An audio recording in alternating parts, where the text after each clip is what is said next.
Há alguns anos o dono pagou 70 mil dólares e comprou este Chevy Camaro. O que ele não esperava era que este carro continuasse tendo problemas. Então, ele levou o carro para Dave's Tuner, na esperança de que ele pudesse dar a ele uma nova aparência. Dave achou que seria um projeto simples, mas à medida que os técnicos desmontavam o carro, eles encontraram um problema sério na lataria. Além da parte externa brilhante do carro, a chapa da carroceria estava em péssimo estado. Havia poças de ferrugem por toda parte e remendos desagradáveis. E até mesmo a resistência da carroceria estava em questão. Quando Dave viu isso, ele não pôde deixar de xingar. Para continuar o projeto suavemente, ele teve que trazer o dono para a oficina novamente. Ele contou a eles sobre a condição do carro em detalhes, e o dono do carro ficou chocado ao ouvir o que Dave tinha a dizer. Ele não esperava que o carro que ele gastou 70 mil dólares para comprar fosse, na verdade, montado por outra pessoa. Então, Dave também deu alguns conselhos próprios. Se você quiser deixar o carro perfeito, a melhor coisa a fazer seria comprar uma nova carroceria, mas isso custaria muito mais. O dono do carro, após alguma reflexão, lutou. Ele está tentando colocar seu carro de volta na estrada. Ele não teve escolha. Ele seguiu o conselho de Dave. As duas partes então discutiram os detalhes. Dave começou a trabalhar nos esboços, como eles construíram muitos Camaros no passado, e todos eles foram aprovados pelos proprietários. Então, desta vez, no design externo, Dave iria usar o mesmo design de antes, mas para tornar o carro inteiro mais único. Desta vez,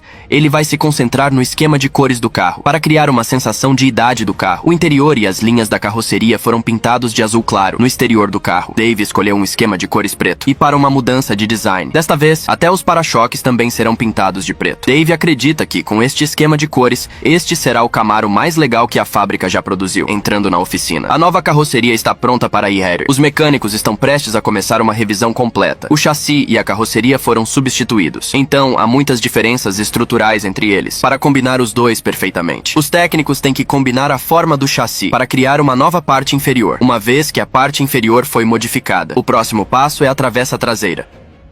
É um trabalho relativamente simples, mas para torná-lo resistente o suficiente para uso posterior, o técnico usará uma máquina para pressionar várias ranhuras de comprimentos variados no painel. Isso não só aumenta a resistência dos painéis, e também melhora a estética geral. E foi quando o novo motor chegou à fábrica. Tinha mais de 700 cavalos de potência, mas para torná-lo ainda mais potente, Dave adicionou um supercharger mecânico Magnus. Mas não foi fácil encaixar o grandão no carro. Os mecânicos já haviam feito algumas modificações no firewall, mas a enorme caixa de câmbio ainda não podia ser instalada suavemente. O mecânico teve que cortar novamente a chapa de metal. Depois de algumas horas de trabalho árduo, a restauração da chapa de metal do carro finalmente estava completa. Agora eles só precisam juntar os novos painéis. Em seguida, eles terão que fazer algumas alterações nos detalhes. Depois é hora da pintura. Mas assim que o mecânico colocou o capô de volta, ele viu que não fechava corretamente. Isso se deve aos dois aceleradores elevados no topo do motor. Então, para encontrar uma solução, o mecânico só podia desmontá-los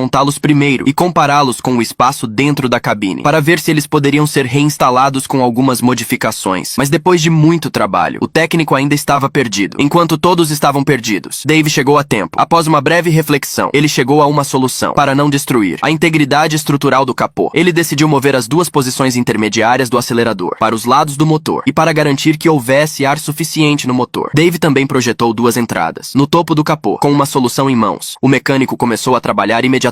Como o pedido de Dave era não destruir a integridade estrutural do capô, então o técnico optou por uma solução mais rápida. Usando a tecnologia de impressão 3D, fez eles na íntegra. Com o problema do capô resolvido, o projeto está progredindo rapidamente. Depois de algumas horas de trabalho árduo, a carroceria estava finalmente pronta para a oficina de lixamento. A preparação para a pintura começa devido à extensão do vídeo. Mostrarei o restante no próximo episódio. Sinta-se à vontade para clicar no meu avatar para assistir. Há muito mais lá. Vejo você no próximo episódio.